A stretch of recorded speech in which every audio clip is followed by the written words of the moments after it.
Ahora que vamos a exponer semana 14, ¿qué tienes que exponer semana 14? ¿Cuántos son? ¿Dos? ¿También?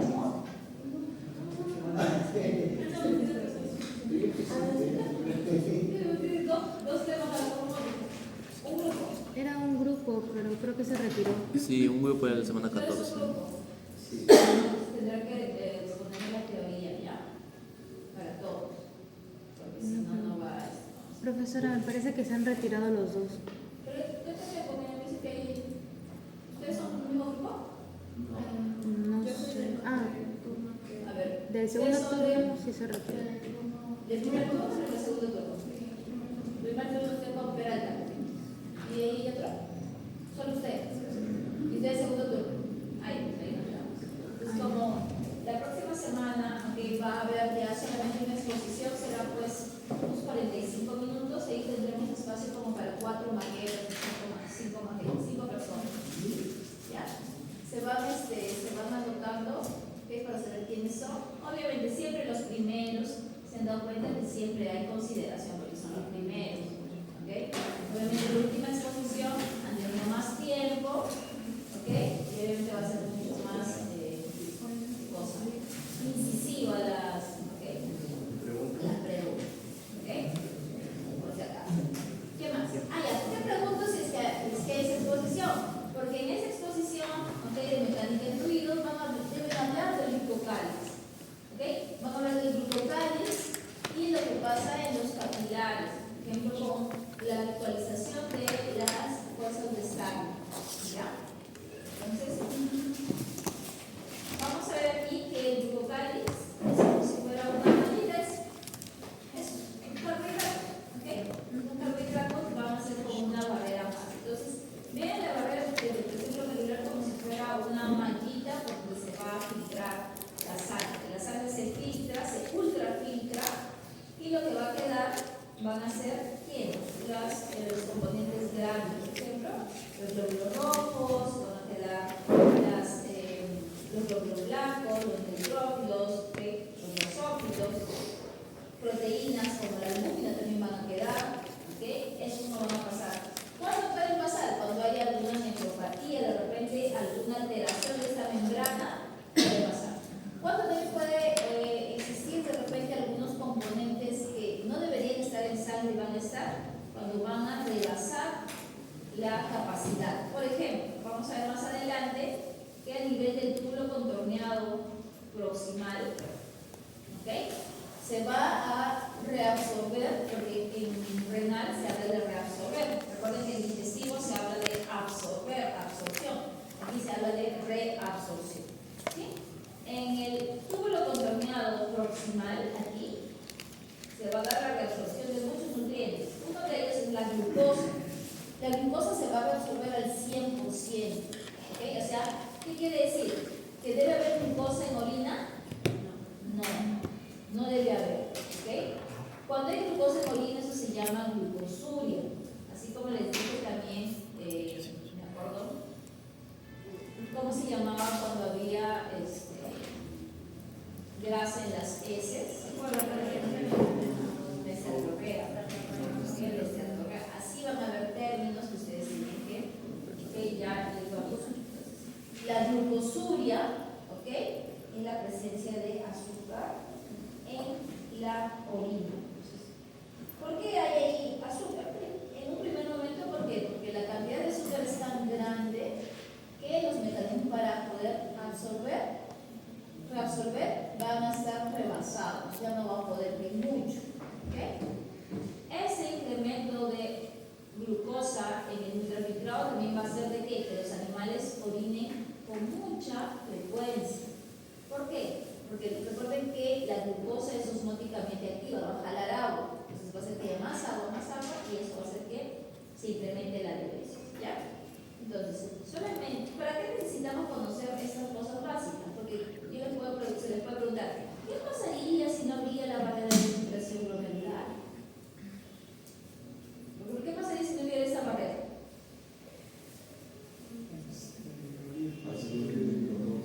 Todos pasarían, ¿no? Claro.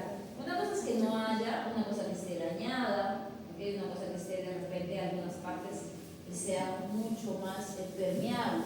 Obviamente si no habría sería catastrófico, porque se pasaría toda la sangre por ahí, ¿sí? ¿Ya? Entonces, cuando se les pregunta, por ejemplo, ¿qué pasa si es que se atrofia, si es que se daña? Lo que tienen que ahí recordar es la función y qué pasaría si es que no se secreta alguna sustancia. En este caso, si es que la barrera de filtración glomerular no funciona de manera adecuada, pues se filtrarían componentes grandes como ¿quién? Como proteínas, glóbulos rojos, neutrófilos, todo pasaría. ¿Qué tendríamos? Pues que ya no estaría cumpliendo el mecanismo, la función que tiene el riñón. ¿De qué? De recaptar los componentes que son reutilizables, como por ejemplo el glucosa. ¿Sí? Habíamos visto la función de los podocitos, que también son a manera de parte del filtro. ¿Okay? Asimismo, ellos van a cumplir diferentes funciones adicionales. ¿Okay? Que las tienen vamos a detener en eso. En cuanto a las células mesangiales, hay que mencionar que las células mesangiales van a tener una capacidad como de contracción. Entonces, cuando llega, por ejemplo, angiotensina 2 a las células mesangiales, ¿qué cosa pasa? Estas se contraen y van a reducir la superficie por donde va a estar pasando la sangre por los capilares. Eso es lo que va a hacer. Principalmente, eso es de las células mesangiales porque tienen esa capacidad de contracción. Hasta nuevamente la barrera de filtración glomerular. Algo que hay que destacar es que dentro de la barrera de filtración glomerular vamos a tener este endotelio. El endotelio de las nefronas del riñón es bien fenestrado. Es uno de los que tienen más permeabilidad. Dice que 100 veces la permeabilidad de otros capilares. ¿Ok? ¿Está? Aquí luego tenemos la membrana basal. Luego tenemos los podocitos. Y luego vamos a ver que aquí está ya el ultrafiltrado. Está la sangre ultrafiltrada. ¿Qué se están quedando? Solamente los componentes grandes. Aquí está todo lo que sea ultrafiltrado. Miren, agua, glucosa, aminoácidos, iones, urea, muy chiquita, muchas hormonas, caminos, ¿qué más? Cetonas, proteínas, pero proteínas chiquititas, proteínas grandes como la albúmina no. Todo lo que puede pasar a través de este polímero. Ahora, en el glomérulo vamos a tener en cuenta que existe lo que se conoce como la tasa de filtración glomerular. ¿Qué es la tasa de filtración glomerular? Va a ser la cantidad de fluido que se está filtrando. ¿De qué va a depender esa tasa de filtración glomerular? Depende de una constante, que es esta KF, se llama la constante de permeabilidad. Es la constante de permeabilidad intrínseca, que se ve que era 100 veces más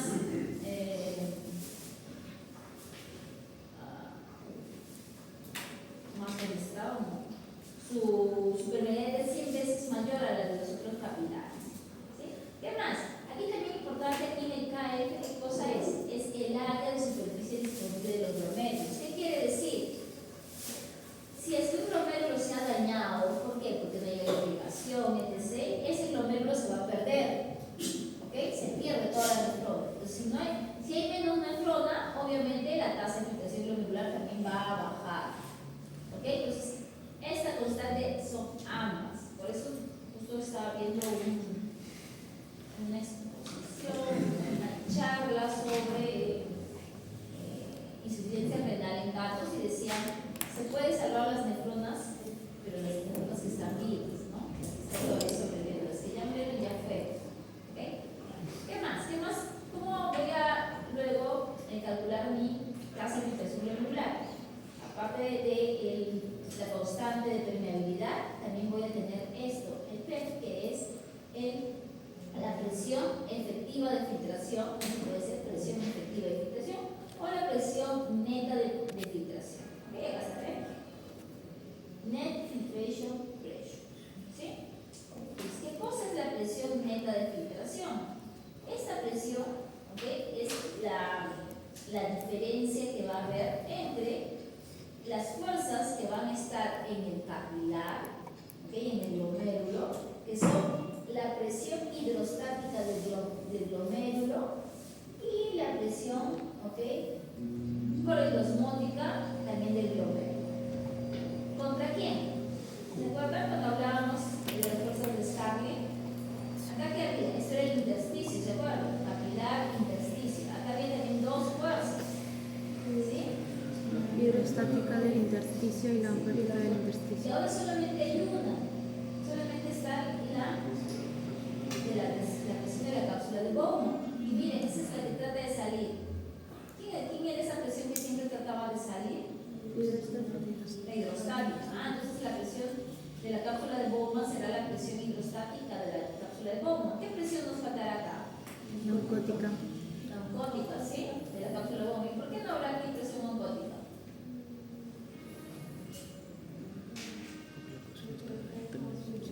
¿Quién es? Yo estaba apuntando las intervenciones. Me hace la mano y me dice. Ay, yo creo que sí. Yo creo que no.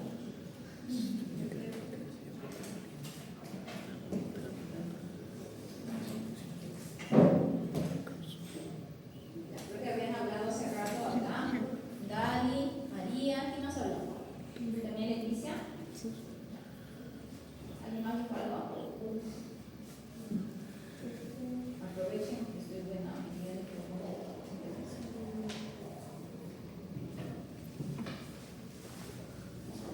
¿Qué habrá presión oncótica ahí?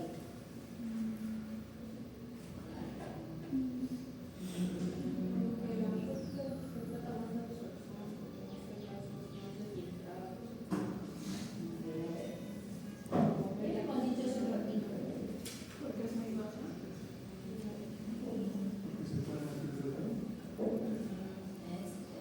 ¿Es Leticia, el profe pide presión?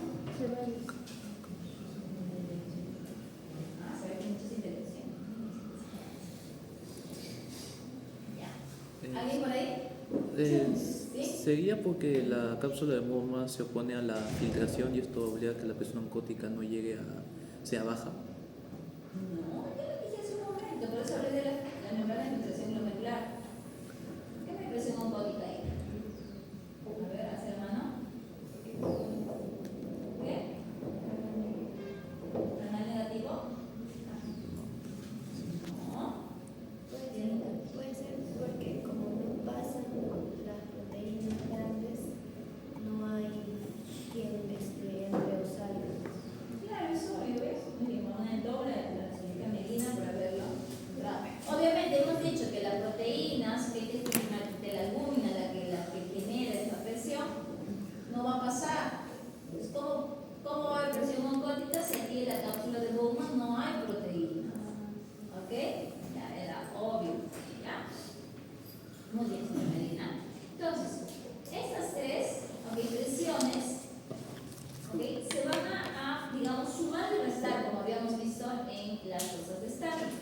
¿Sí? Aunque en Starling ahora vamos a ver que no es así tan sumar y restar. Los nuevos descubrimientos han hecho eso. Pero todavía aquí en la parte de glomerular todavía sigue esa misma explicación. Entonces, ¿qué nos dice? Que la tasa o la presión neta de filtración es la diferencia entre la presión hidrostática del glomérulo, menos, miren, este es el que quiere filtrarse, ¿sí? Entonces, ese sería menos estos dos que van contrario a él, es menos la suma del coroidosmótica del glomérulo y la presión de la cápsula de Bowman, ¿sí? Lo que dice menos, profesora, claro, menos por más es menos, ¿sí?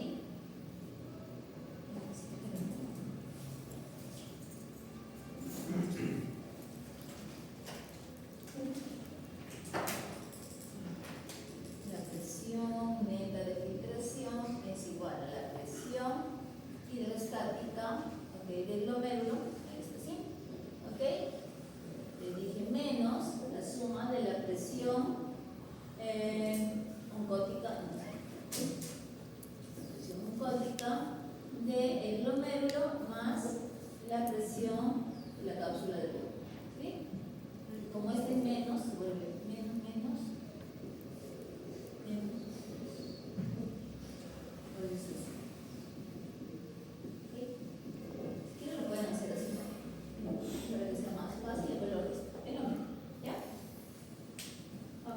Ahora, ¿qué cosa podría ser? ¿Ok? ¿Qué podría hacer que varíe esta presión neta de filtración? Por ejemplo, ¿qué pasaría si la presión hidrostática del glomérulo aumenta? ¿Qué pasaría con la presión neta de filtración? ¿Aumentaría o disminuiría? Aumentaría, ¿sí? Aumentaría. ¿En qué casos yo podría encontrar que la presión hidrostática del glomérulo aumenta?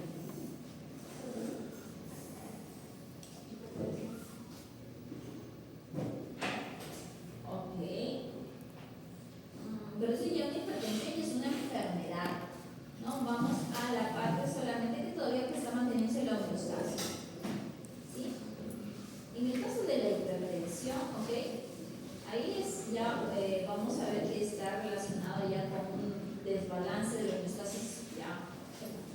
Obviamente que sí, ¿ok? Va a haber ahí esa indicación. Pero, entonces sería lo más lógico, que sería para que se incremente esa presión hidrostática del glomérulo. Me dijeron que era, la presión hidrostática era de agua, ¿sí?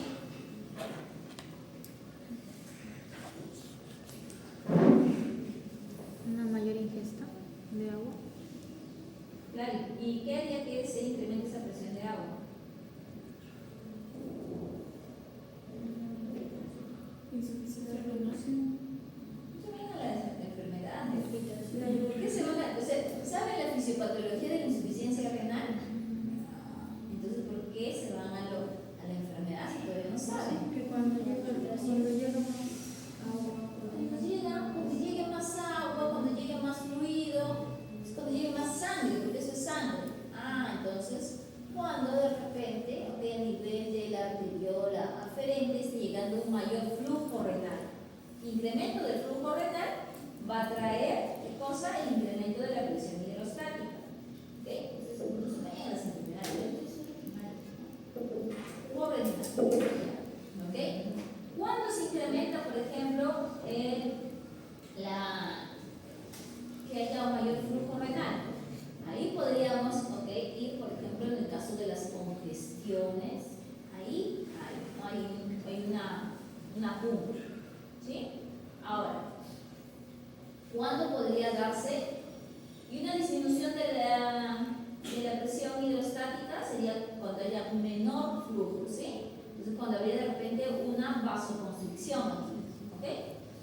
¿Cuándo se incrementaría la presión coloidosmótica del glomérulo?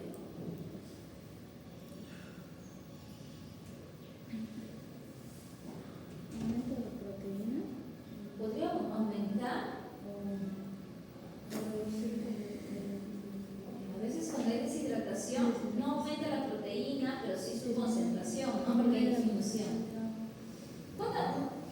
Lo más común es que disminuya, ¿sí? Cuando disminuye la presión osmótica, ¿qué pasa con la tasa de filtración glomerular? ¿Aumenta o disminuye? Póngale el número, Emilio. Póngale el número. ¿Qué pasa si este disminuye? Si esta va a ser 30. ¿Qué pasaría con la tasa de filtración? Aumenta. ¿Por qué? Porque si esto disminuye, este va a ser más grande. ¿Ok? ¿En qué casos puede darse esto?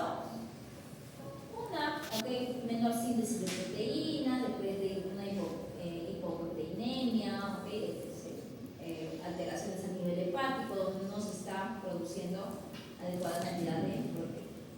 Y en el caso de la cápsula de Bowman, por ejemplo, puede existir un incremento de esta presión. Cuando hay un incremento de la presión de la cápsula de Bowman, ¿qué pasaría? ¿Aumentaría o disminuiría la tasa de filtración glomerular?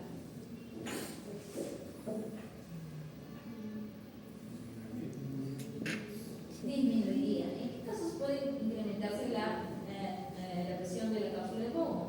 Se menciona que cuando hay, por ejemplo, bloqueos a nivel de los uréteres, puede ir subiendo la presión, va subiendo hasta que puede darse. ¿Ya? Entonces, aquí van a haber mecanismos.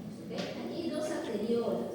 ¿Y por qué son arteriolas? Porque vamos a ver que ellos tienen receptores, ¿se acuerdan? ¿Sí? ¿Para qué tienen receptores? Para el sistema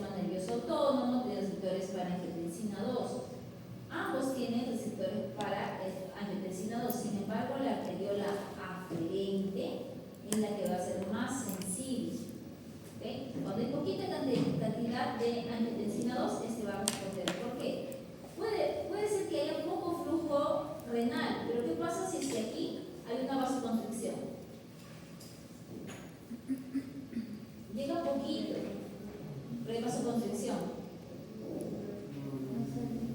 No va a dejar pasar tan rápido, ¿no? Y de esa manera trata de mantener, ¿ok?, la presión hidrostática. Porque es diferente que aquí llegue bastante y también acá haya vasodilatación.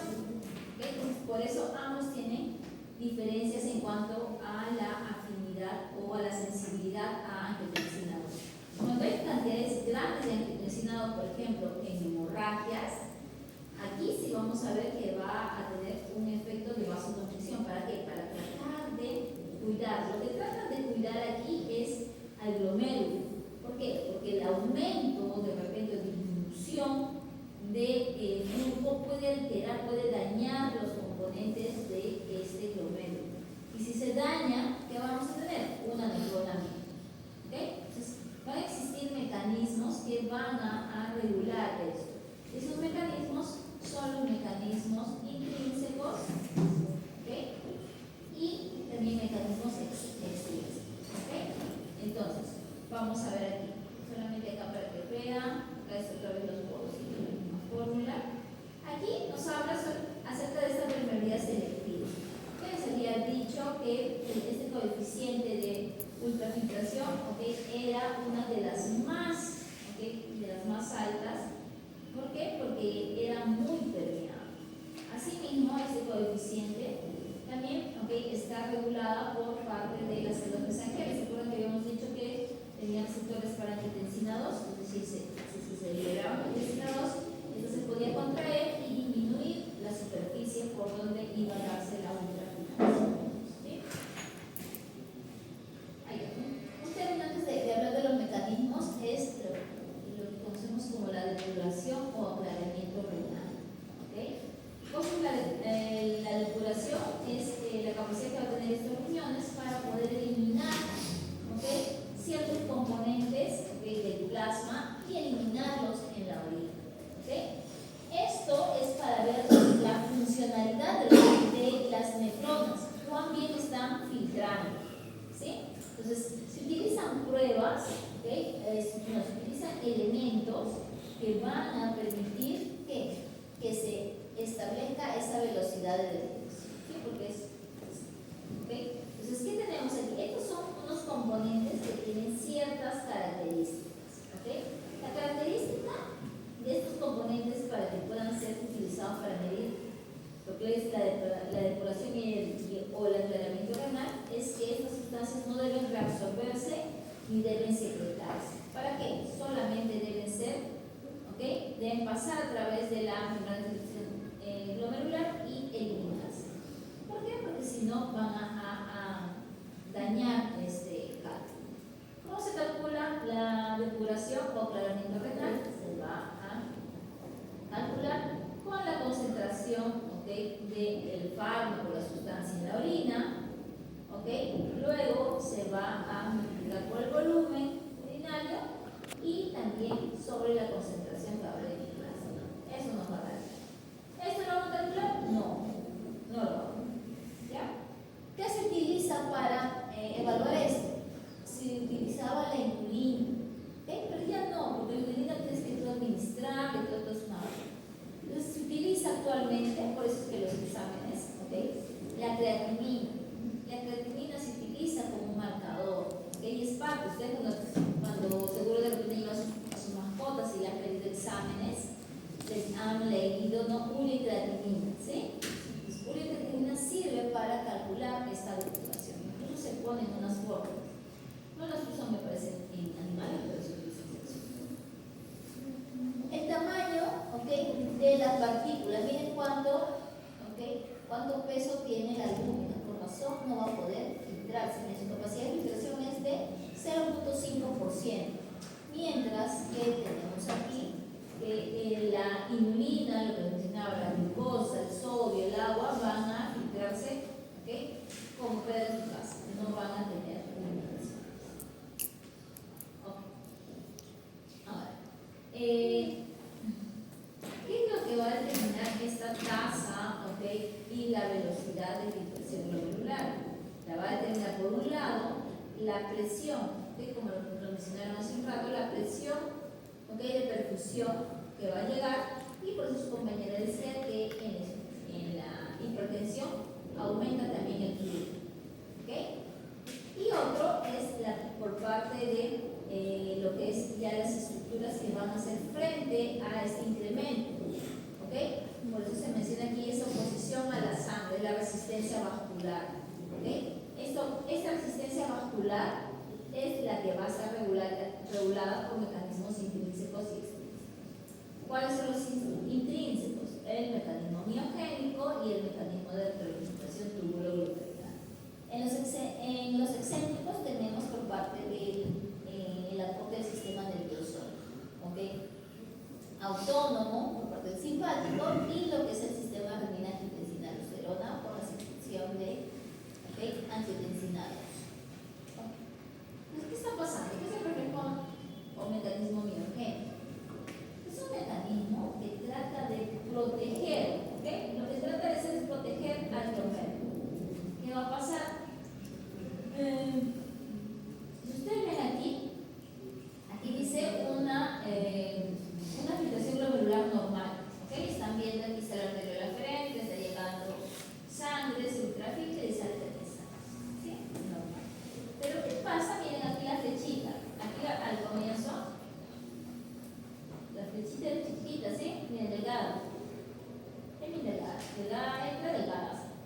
En este caso, miren, esta flechita, ¿cómo es? Mucho más gruesa, quiere decir que está llegando más flujo. Entonces, este flujo que está llegando mayor, lo que va a desencadenar es este reflejo, ¿ok? Que es cuando se distienden las paredes de esta arteriola aferente. Se distiende la pared, entonces los mecanorreceptores van a captar esta distensión y lo que van a hacer es activarse, ¿ok? Lo que son estos canales. Acá está, ¿ok? Como se distiende, ¿quién va a responder? Las células del músculo liso, ¿ok? Aquí se está activando un canal, los TRPV, ¿ok? ¿Sí? Los TRPV. Estos TRPs, ¿ok? Están haciendo que ingrese ¿quién? Que ingrese calcio. Miren, los niveles de calcio van a estar incrementados. Al incrementarse calcio, se va a unir con la calmodulina, y esta calmodulina lo que va a hacer es fosforilizar, ¿okay? A la cadena líquida de miosina. ¿Para qué? Para que se una con la y que pueda producirse una formación. ¿Qué quiere decir? Que cuando llega al más flujo, como reflejo, como mecanismo miogénico, la arteriola lo que va a hacer es que una vasoconstricción, como reflejo, ¿sí? Se distiende y esta responde contrayéndose, ¿sí? Ese es el mecanismo, ¿sí? ¿Qué más tenemos aquí? Tenemos, ¿ok? Que existe, ¿ok? Como parte de este mecanismo, vamos a ver que hay una regulación por parte de las prostaglandinas. ¿Okay? Las prostaglandinas, digamos, lo que hacen es que haya una vasodilatación. Entonces, ¿por qué? Es como el que va a parar, ¿okay? Esa vasoconstricción. ¿Por qué? Para que mantenga de manera, ¿okay? Adecuada el flujo sanguíneo. ¿Sí? Si es que no hay adecuado el flujo sanguíneo, se sabe que se puede producir una isquemia. ¿Sí? Eso solamente es el mecanismo de como un reflejo que se va a dar ante el incremento del flujo, ¿sí? Está mediado por la contracción del músculo liso que vamos a tener. Trae, ¿okay? Y lo que va a hacer es disminuir la tasa de filtración. Eso es lo que trae. ¿Cuál es el objetivo? Siempre es mantener la tasa de filtración. El otro mecanismo es el mecanismo de reproducción túbulo-glomerular. Aquí tenemos quién. Esto es el túbulo contorneado distal.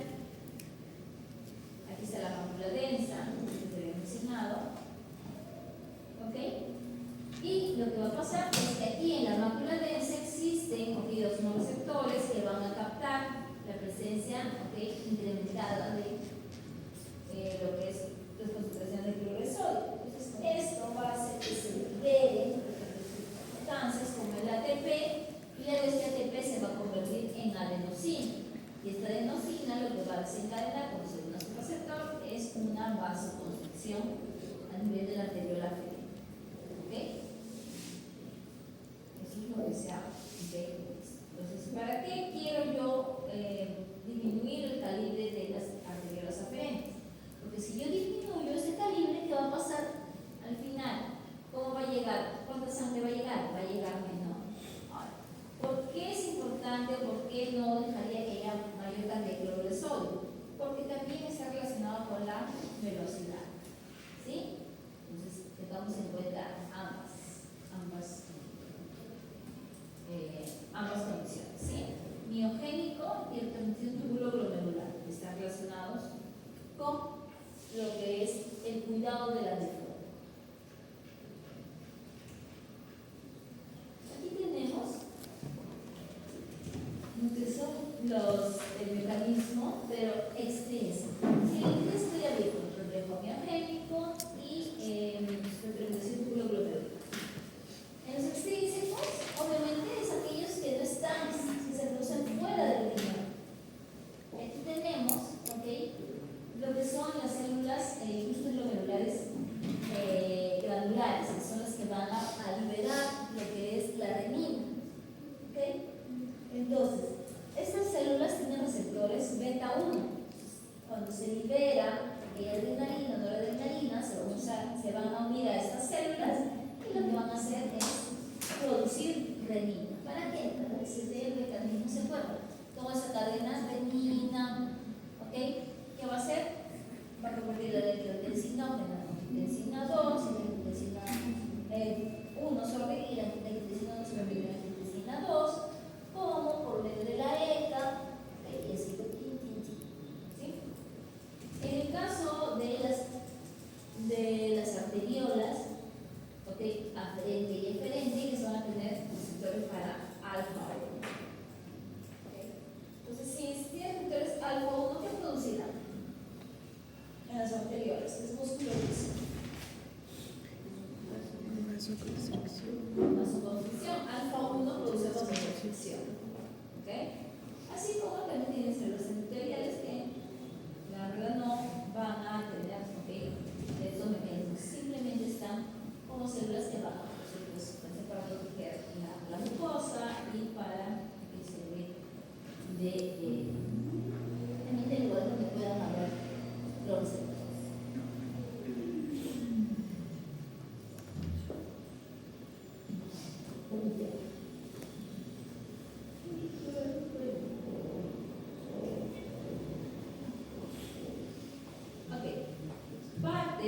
Parte de la regulación extrínseca es el sistema renina-angiotensina aldosterona.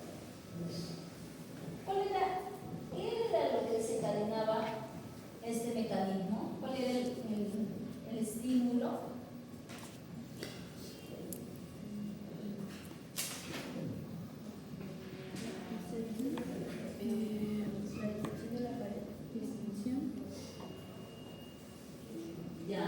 La hipoperfusión renal, ¿no?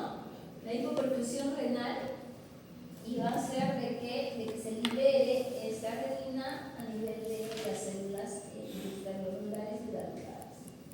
Se libera, la renina, y esta renina, vamos a ver que va a convertir en angiotensinógeno, en angiotensina 1 y la angiotensina 1 en angiotensina 2 gracias a la ECA. Y esta angiotensina 2 tiene dos funciones. Por un lado, va a ser uno de los vasoconstrictores más potentes del cuerpo, naturales. Y por el otro, vamos a ver que va a estimular la secreción del prostaglandino. Al incrementar lo que es la presión, a producirse una vasoconstricción, lo que va a hacer es incrementar la presión arterial de manera temporal. ¿Y para qué necesitamos esto? Porque el el mensaje, el estímulo fue una disminución del flujo. Con esto está aumentando el flujo sísmico, produciendo condiciones en ciertas zonas que, digamos, se les considera como no vitales. ¿Y qué más? Por otro lado, también está activando o lo que decimos es la segunda función sería la síntesis de aldosterona. ¿Dónde se produce aldosterona? A nivel de la glándula adrenal, no suprarrenal. Ahí se va a producir este mineralocorticoide, que es la aldosterona, que tiene como función retener sodio. Como retiene sodio, también retiene agua y excreta potasio. Esas son, a ver, en el aceite no existe solamente, esto es lo que es la producción o la vasodilatación por una u otra vía. También tenemos esta, que es la de calicreína cinina. Entonces vamos a ver que aquí también se va a producir la calicreína y esta producirá una braticilina que puede luego producir una vasodilatación contraria, ¿sí?, al anterior. Asimismo se está viendo lo que es la síntesis, porque se menciona que la braticilina se podría convertir en este ecapéptido, pero después podría también utilizar a lo que es la producción o la vasodilatación de vasos por efecto de es un sinógeno de alto peso molecular. Lo mismo, renina, angiotensina, vasoconstricción, retención de líquidos. Luego tenemos lo que hace las calicreínas o las cininas, es el contrario, produce un efecto de tipo proinflamatorio, con vasodilatación. Esto es un cuadrito para que podamos seguir con el programa estudiar. Y ahora viene la parte de reabsorción. Esta es más densa. Más densa. Pero comparte algunos mecanismos. No es lo mismo si la exposición también. Un poco de eso. Recuerdo.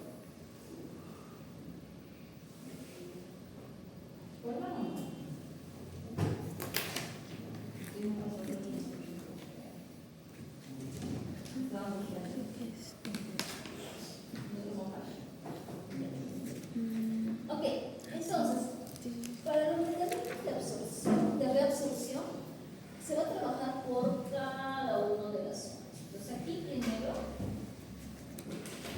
tenemos la primera zona, que es la primera parte tubular, que sería túbulo contorneado proximal. ¿Sí? El túbulo contorneado proximal.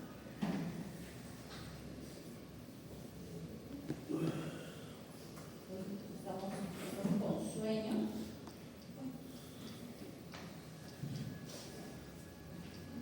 Miren, aquí en el túbulo contorneado proximal, miren, acá están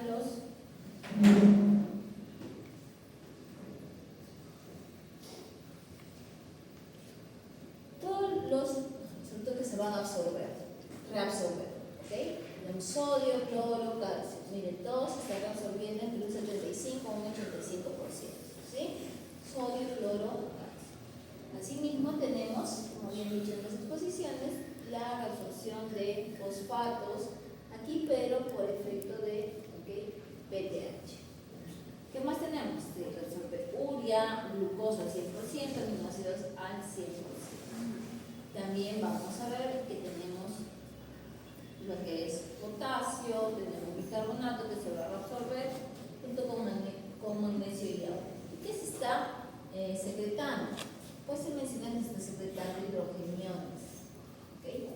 Hidrogeniones que cuando entren en contacto con el amoníaco se van a convertir en amonio. Y este se va a ir en la orina. ¿Sí? La creatinina, recuerden que es componente de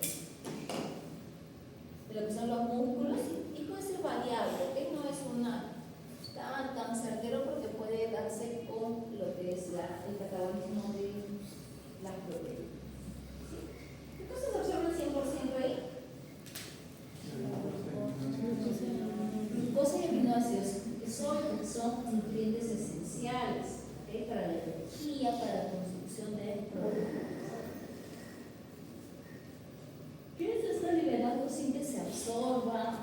reabsorba o se cree. Crea la creatinina. Entonces la creatinina se utilizaba, ¿se acuerdan? Para medir la filtración glomerular. Esos constantes condicionan. Anda, tómate un antigripal, corazón. Acá abajo hay este tópico. ¿Qué? Existe el tópico. Pero de día, Le dan algo de eso, ¿qué pasa también? tómate agüita, tómate algo. Solamente vas, así. Los estudiantes de medicina están ahí.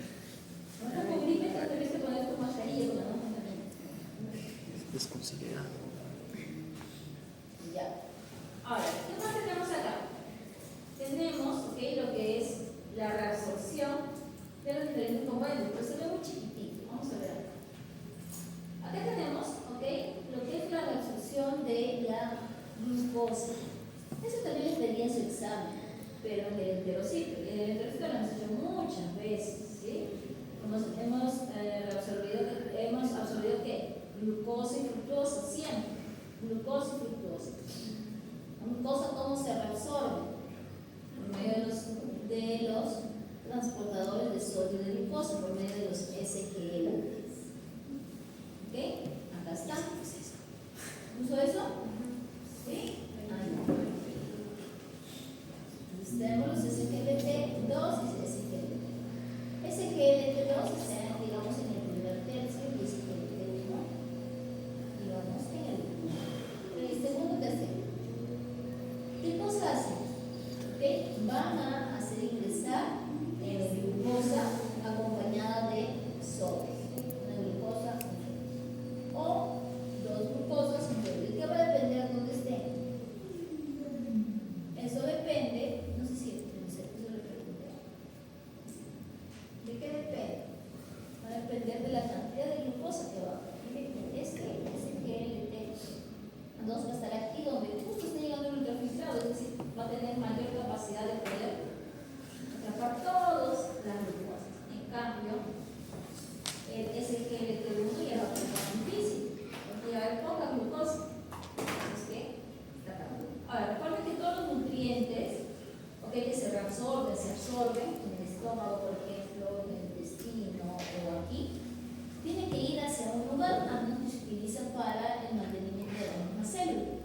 ¿Sí? Y ese mismo lugar es donde va a regresar la sangre. En este caso, si estamos, ¿sí?, donde va a regresar la sangre. ¿Para qué? Para que pueda almacenar esos nutrientes. ¿Sí? Entonces, siempre con SGLT2 o SGLT1, siempre va a poder salir con lo que es el transportador de gluten, con el gluten. Ese gluten es el GLUT2. ¿Sí? ¿Qué más tenemos? La bomba de sodio ATPasa, importantísima, porque con ese sodio que había ingresado también tenemos que sacarlo, y la bomba de sodio ATPasa nos ayuda a sacarlo. ¿Sí? Acá ya está. ¿Qué pasa con los demás componentes?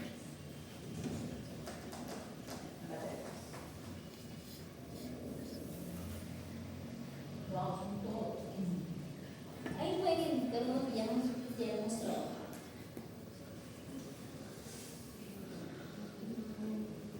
Recuerden qué son.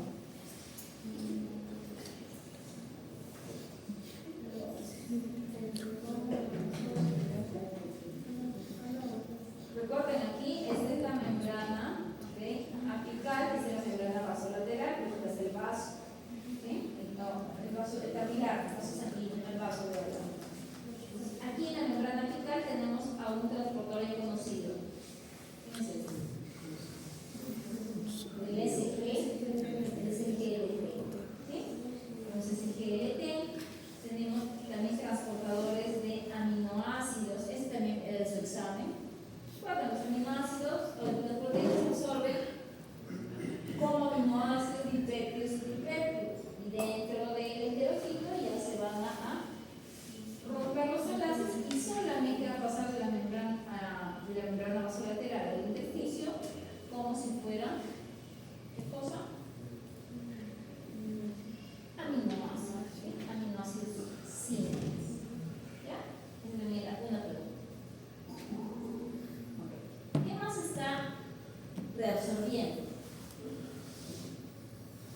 absorbe, miren, en la primera está resolviendo,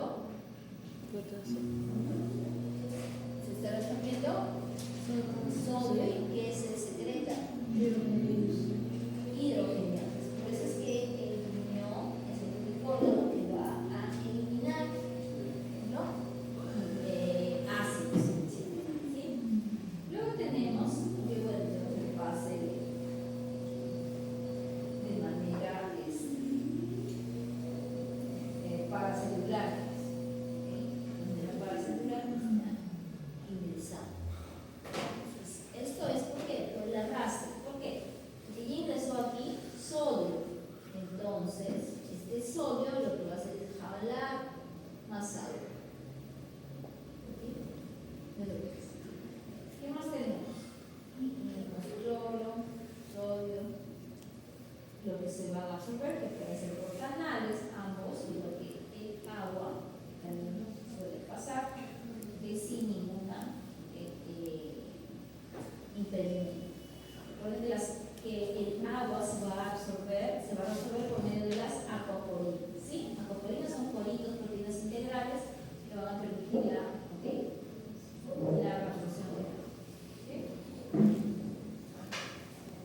Acá están todos. Ahí tenemos el GLT1 y 2, ¿y para qué es el GLT1 y 2? La absorción de glucosa. Entonces tenemos ahí absorción de agua. Absorción de agua por medio de agua. ¿Ok? Luego tenemos la absorción de aminoácidos que va acoplada a sodio. También tenemos la absorción de sodio y fosfatos, sodio y sulfato, que son sodio por la gradiente. Recuerden que siempre vamos a usar sodio por la gradiente porque hay más sodio en el extra. ¿Sí? También puede ser de manera paracelular el movimiento, sí. En el caso de agua, y algunos sí, pues de repente cloro,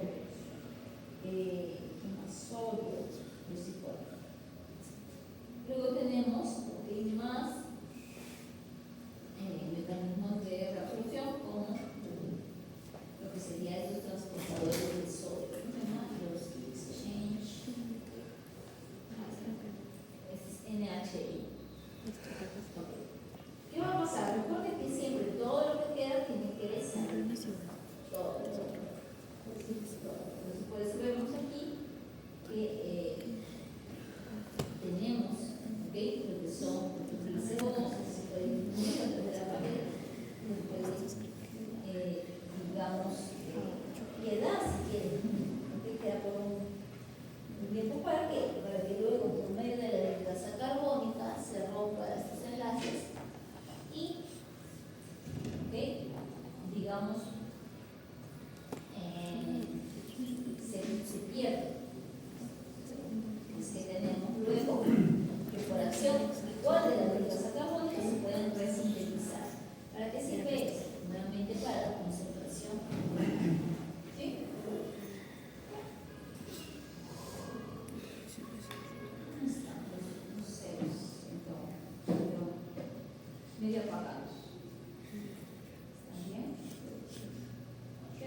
el hecho de que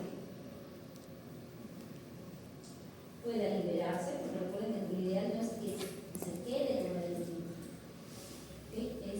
O el nutriente, sino es que llegue a quien lo vaya a necesitar a nivel de toda la microbiota. Esta es la absorción de fosfatos, y la absorción de fosfatos también va de la mano con sodio y también con sodio, o con 3 o con 2 moléculas para poder establecer bien. Aquí nos cuenta que cuando hay estas marquitas, nos habla acerca del potencial de membrana.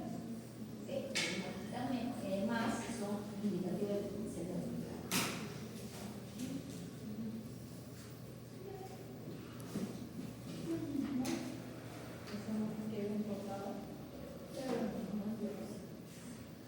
Ahí están los diferentes transportadores. Calcio ya lo habíamos visto también, como ya lo explicaría. El calcio puede darse por paracelular. No creo